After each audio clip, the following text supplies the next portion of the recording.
Hello gang, here we are with Great Battles of History Hoplite, and I thought I'd take a moment to move the camera before it falls off the edge of the table to walk you through a kind of what's going on and how the system plays, my very first opening 4 or 5 chip pulls, and talk a little bit about it. But first off, just run through a quick combat, because I know a lot of folks are interested in this and are trying to decide whether or not they should use the simple Great Battles of History rules for the guys like me who have been playing with that system, or whether this some of the changes with this game are kind of worth doing the full Monty, as they would possibly say. So let's rewind this combat right here, and we'll discuss the ineptitude of my efforts in a minute, because I made a mistake with tactically with what we should do here.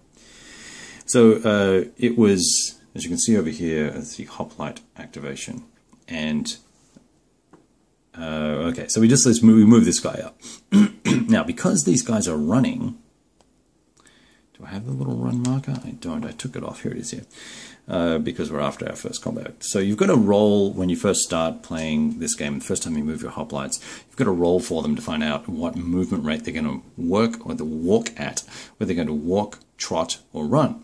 And it's pretty interesting, actually, because it adds some variation to the combat results and to the cohesion hits that you take as you move along, and it also then gets you out of that clever little stop-start pause until you get exactly the right number of hexes away to charge in and attack mode that tends to happen with this game. So now, with hoplites in particular and phalanxes, once you start going, baby, for the very first time you move them, and once you hit contact, you can then stop doing that. But the very first time you start, you do not stop moving forwards at your full movement rate until you come into contact.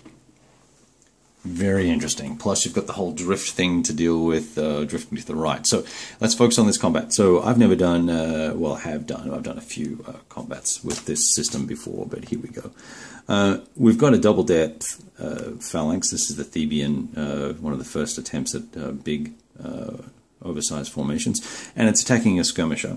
The skirmisher could normally do an orderly withdrawal or a reaction withdrawal, but because the movement rate is actually 5, because these guys are running, I've deemed it that I couldn't find in the rules and couldn't be bothered looking any further. Deemed that they couldn't retreat, so they slung their stones, had no effect against the Theban shields, and the Thebans come crashing into them, and the result is fairly obvious, right? We can see what's going to happen here. So we take our unit and we look at the shock superiority chart, which is this little guy here, and I'm going to have a hard time showing this to you. So here it is here, and we look and we see who the attacker is, and we go, oh, okay, the attacker is a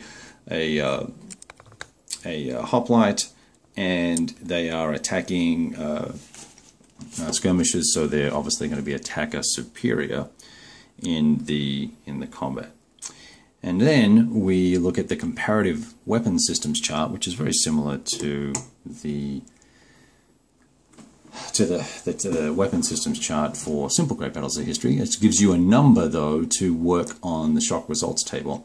So I look at hoplites, and I go down to SK, and it's 13, which is the maximum table, which is kind of disappointing, because that means that we're not going to get to fiddle around with all the column adjustments. But we look at the column adjustments, and we look at the key, and we see that if I'm attack superior, I double the defender's result. But if the defender is not shock capable, which these aren't, I halve the result. So it ends up being just a raw result. And we're going to do that, and we are going to move things to the right because we're attacking downhill and all that sort of great stuff. But we're already at the 13th table, and I'll lift this up again for you. We're on this table here, 13. And I roll a 4, I get to add 2 for the charisma, which is that little 2 right there on the leader, Pagondus. He has 2, so we're going to add that, make it 6, and then we're going to add another 2 because we ran into this combat. That's going to make it an 8. And I would take 1 loss, and the enemy would take 5 losses, 5 cohesion hits. Well, it has 3 cohesion hits, so he dead. And then we get to advance into that hex, and you think, oh, isn't that wonderful? Okay, well, it is wonderful, but I've got to pay, I've got to add 1 cohesion hit for the second move, and I have to also add another cohesion hit because when I advanced, I believe I've got to pay the terrain cost here, the cohesion hits for the terrain cost, and I'm just going to look here real quick. Yep, it says terrain effects. So I'm up to 4 now of 8. So that is a combat. It's kind of deadly, isn't it? And you can see these poor little hoplites here. That's the second unit I moved. They already have 4 because they went up the hill and now they're going down the hill. And I can't stop and recover like you normally could because I'm on the run. So that winds us back to this little conversation over here about chits. Now, what I did wrong was when I had this momentum chit, what I should have done is not activated the hoplites yet.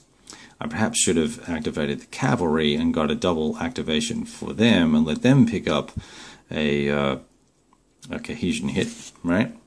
A cohesion hit for moving twice or something like that, and they would have been able to, in a second move, get on the flank of that number 13 phalanx here, because they're just to the left of the screen, off the edge of the table. There they are there.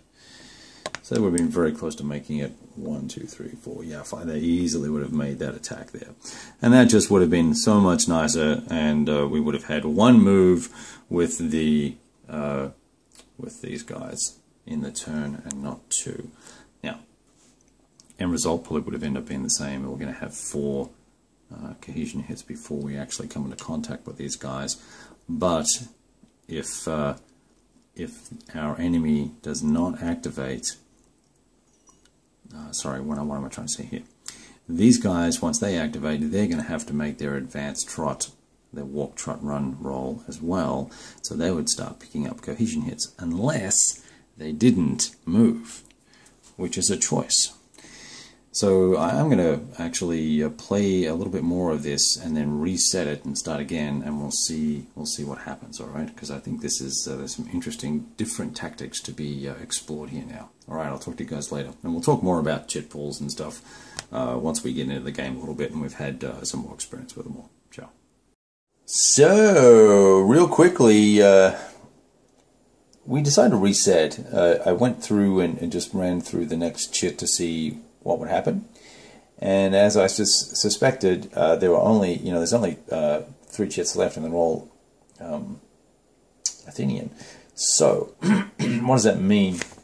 What that means is that they would be able to advance upon the Thebans and give the this dude here can you see him there? Give them a bit of a beat down, and it would end up being they'd be at 6 cohesion hits after the first combat with the Athenians. So that really leaves them no room for error in the next attack. It would have to be a very compelling attack and only lose 1 cohesion point before they would be routed. So what we decided to do was reset. And important safety tip: do not use momentum for hoplites at the very early parts of the game. All right, I'll talk to you later.